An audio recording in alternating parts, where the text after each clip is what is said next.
Ooh, good evening, everyone. Welcome. Thanks for joining us tonight. This is the Planning Committee meeting of Frome Town Council. I'm Steve Tanner. I'll be chairing this evening's meeting. Make our meetings available to as many people as possible. So we use a hybrid setup of here in the Town Hall chamber and online via Zoom. Any panelists on Zoom, please use your electronic raise hand by clicking on the participant setting button at the bottom of your screen. Any attendees on Zoom, please post questions to your Q&A board. Attendees' names will become visible on the questions board for the record as your question is answered. Tonight, Jane's going to clerk, Becca will manage the questions board and the participant settings. The meeting will be recorded for minuting purposes, and we also live stream to our YouTube channel. Item number 1 on the agenda, any questions, comments and information from the public or councillors? No? Great. Item number 2, to agree the apologies of absence received. I've got apologies from Fiona, Lindsay, Philip and Polly. You could just vote on those, please.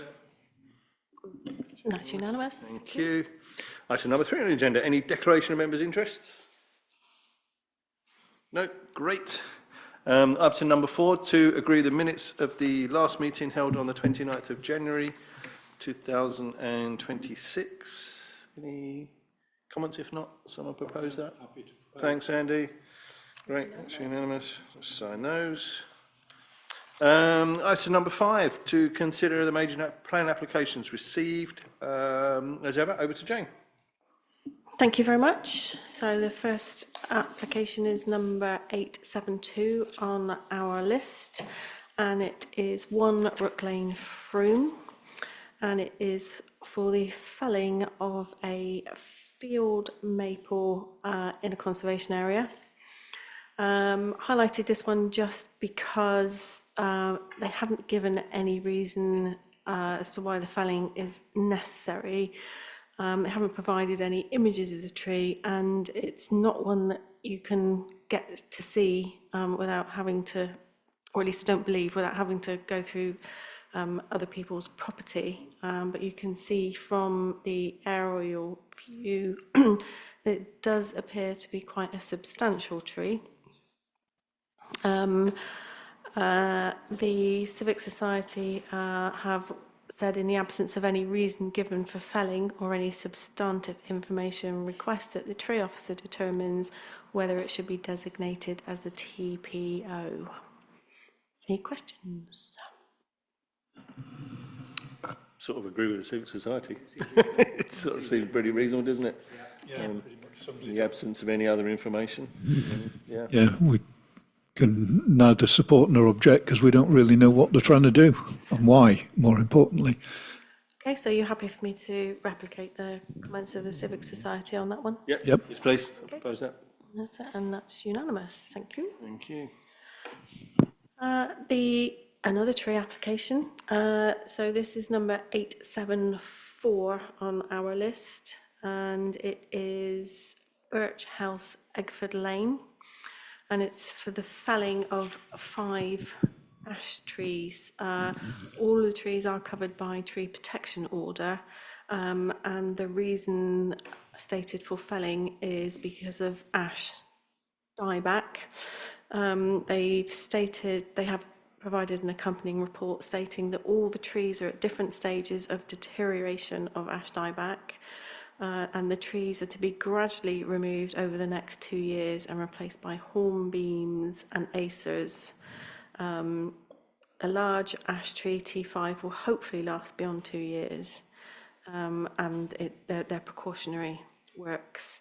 However, there's no actual, the report doesn't appear to have been prepared by a tree surgeon or arboriculturist even, just a statement on the form and some photos.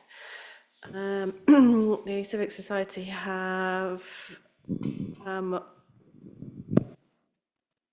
noted that the application forms says that it's for, or it was trees in a conservation area, but that appears to have been changed to TPO now, so that issue's been resolved. And that they note that the trees do appear to be in poor condition, and don't think that they require a TPO, but I just wanted to raise it in case any of you felt differently. So are the trees covered by a TPO then? They are covered by a TPO, yes. So the tree officer will go and have a look at them, I guess. The tree officer will go and have a look at them, yeah. So I didn't declare an interest in this one because I don't really know the applicant, but I did visit there last week because she's planning to open a garden for hidden gardens. So I went in and had a chat with her about the garden, and she took me around, and it's quite evident that these trees are on their last legs. Equally, she has had an arborist working on site. They've already done some work there with her, so it is being handled professionally. I think, you know, they were disappointed when they moved in to find that they're going to have to lose these trees. They've only been in the property a matter of a year or two. I mean, they definitely, you know, add to the whole character of the area. It's a shame. Yeah. Yeah, I mean, sort of no objection, subject to the tree officer. Agreed.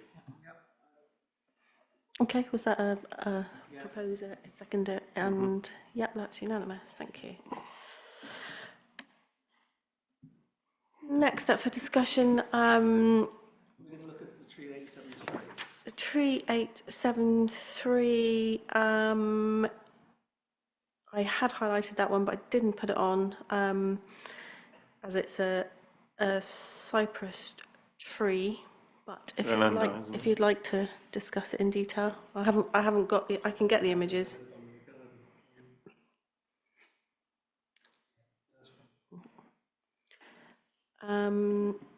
Yeah, so next one on the list is number 879. This is for numbers 16, 18, 20 and 24 Trinity Walk, Frome, to change the doors and windows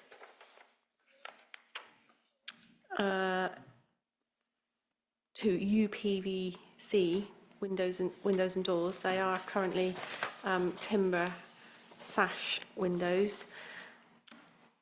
I think really I sort of put this one on the list because I know we've seen various applications before, sort of housing association properties where we've been pushing for windows to be changed, obviously to benefit the occupants.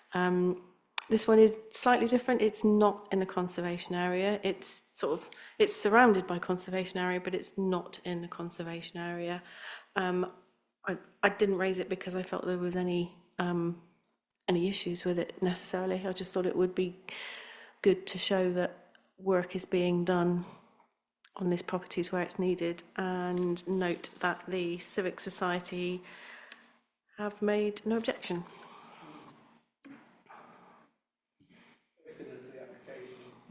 I haven't got your mic. Very similar to the application we saw in Castle Street. Yes. Same housing association. Yeah. I think we passed that one, didn't we? Yes, yeah. And it's also that, they've noted that the works are needed, you know, for fire regulations as well. I mean, those wooden windows are pretty ugly anyway. I can't see UPVC being any worse than those look, frankly. Yeah, absolutely. No objection at all, so that's fine. Yeah. Okay, and yeah, that's unanimous. Thank you. So you'll be pleased to know last on the list for discussion, number 880, land to the west of 19 Grange Road for the erection of a single dwelling. You can see the site location plan here. So the red line indicates the application site. The blue line indicates land within the applicant's ownership. You can see here in the middle the existing layout of the site, and then to the right hand side you can see the footprint of the proposed dwelling, and that shows 2 parking spaces, and I believe there is a third. Yes, so there's an integral garage. So floor plans, ground floor and first floor. So they're proposing a 4-bedroom dwelling, and here you can see the elevations and a photograph provided by Steve on his visit today. You can see obviously the gap here is the where the new building is proposed.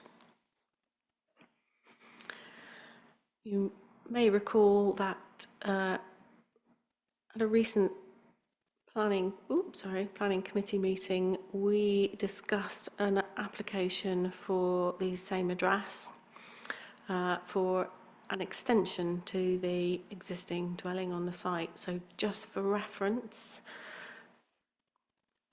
the middle plan shows the site as existing.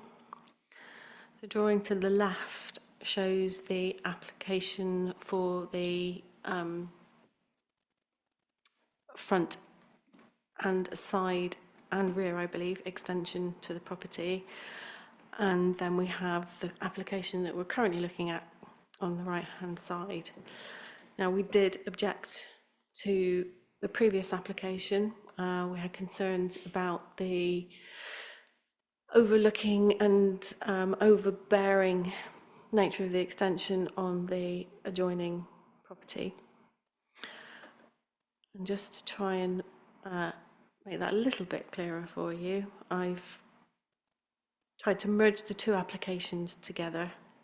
Sorry, I've got bits on my screen that you can't see and they're right in the way. Just move that down there. Okay, so this is the application that we are currently considering, the single dwelling. This plan shows the existing dwelling with the proposed extension. And I can just, oh no, I can't do it on there because that's in the PowerPoint. So I just wanted to try and show it to you as a whole, because I think the two applications need to be thought about as a whole, because you can see the new dwelling here. This is the bungalow next door. So again, it will be quite imposing, potentially overbearing on the bungalow this side, as we thought that the extension that we saw previously would be on this bungalow here. The thing is, the ground on that plan slopes from right to left, doesn't it? Yeah. Yeah. So yeah, I mean, it does, if I go back to the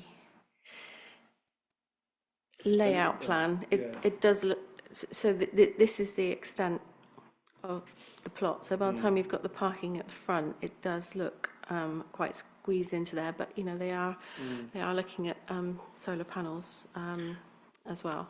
On that, again, as that diagram is on the right-hand side, are there any windows or anything on that? Or I couldn't. Is that the? There would be. That's the east. The east elevation. No, west elevation. West. Hang on, let's have a look. North, south, west, east. It'll be the east elevation. Right. So it's Yeah. the So bottom right image there, yeah. Steve, with just that little. Yeah. and that looks as though it's probably, I can't read what that says. It's either a landing or a bath. Oh, I can look at the floor plan, of course. It looks to be. Because the bungalow It's not a to landing. the right, There'll be a bathroom. there's Yeah. again, there's no windows or anything on that, is there? On that side of the Not on the existing on the property. existing, no. No. And even the bungalow to the right, it doesn't seem to be any I don't believe so. any No. windows. I mean, it's just a roof, isn't it? Yeah. So the Civic Society have made comment. They've written quite a lot. Whilst they've got no objection in principle, only just achieves the minimum space standards, and the upper floor arrangements are clearly cramped. Giving over most of the front garden to parking is undesirable. A 4-bed house requires additional spaces. Any consent should be conditioned that the proposed garage cannot subsequently be converted to habitable accommodation. Not keen on the materials.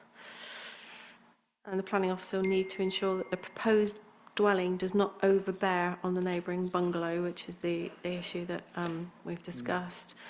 And they are asking that the officer considers this application in the context of the previous application as well, because, you know, combined, the overall impact they believe would be over intensive development of the site and introduce, and that if it were approved, appropriate conditions need to be imposed. But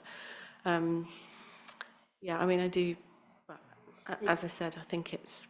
It doesn't look like, from that image that we saw there, it looks like the hard standing's already there where they're going to be parking the cars anyway. Yeah, Yeah, it is, yeah, So the whole we're not front. losing any... No, you're not losing any greenery at the front, it's all paved or gravel or whatever. yeah, and it doesn't show well on the actual architectural drawings, but... I actually prefer the application for the new dwelling has more merit than the extension to me. Just at least it's a new family home. yeah, and I mean, there is. I agree with the civil society. The case officer needs to check the overbearing nature, but given the slope of that road, it's going to be mitigated by the slope. Whereas on the other side, it's I see what. exacerbated by the slope, isn't it? Yeah.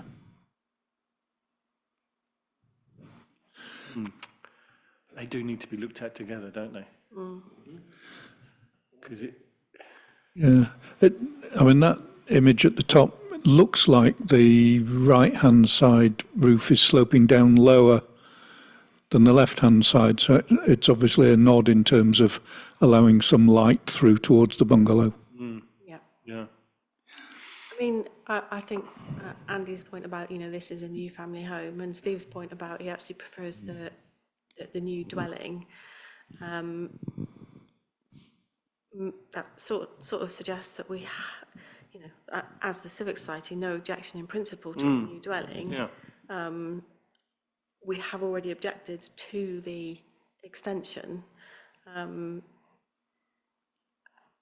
the officer needs to consider them as a whole, really. So, you know, perhaps if the extension were different. yeah. If the extension were only one window across and not the two, I think that would work a lot better. It wouldn't be so. Well, but it wouldn't create a new family home. No.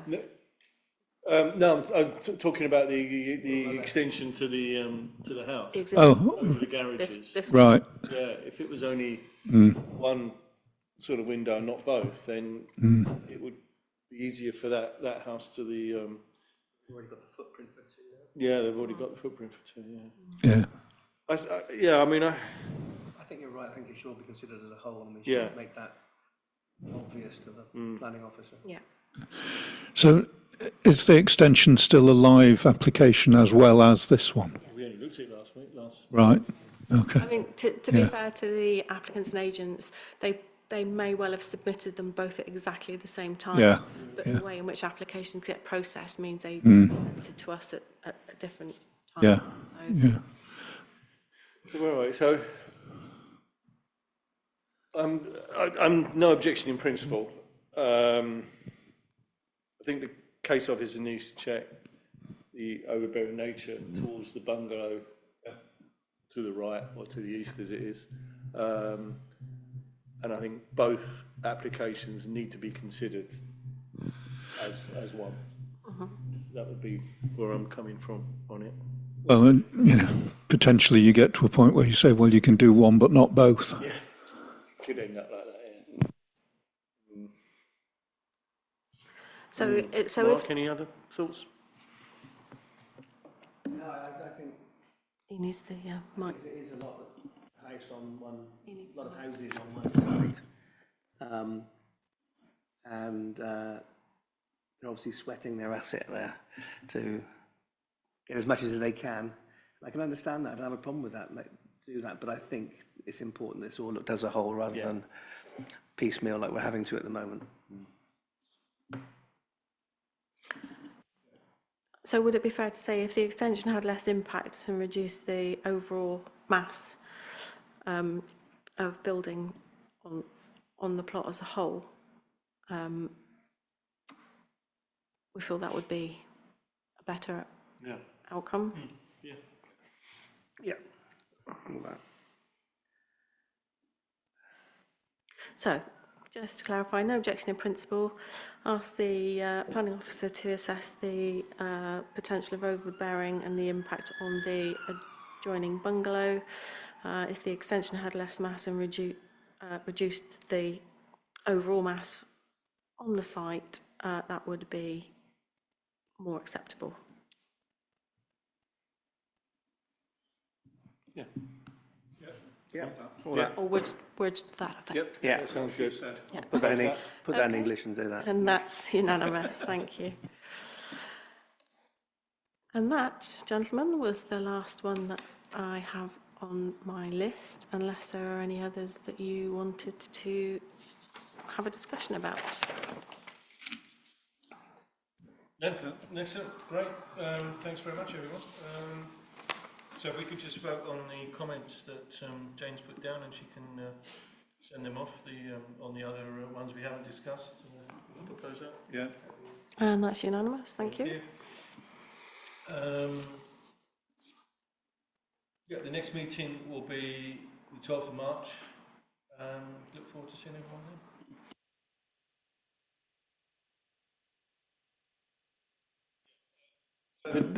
Although the next meeting is on the 12th of March, we will probably, around that date, maybe a few days after, hold extraordinary planning committee meeting to discuss the Oldford application that's just been sent through for about 360 houses on the site adjoining Gypsy Lane. But we haven't fixed the date for that as yet. That will be on our website in the next few days. Okay, thank you and good night.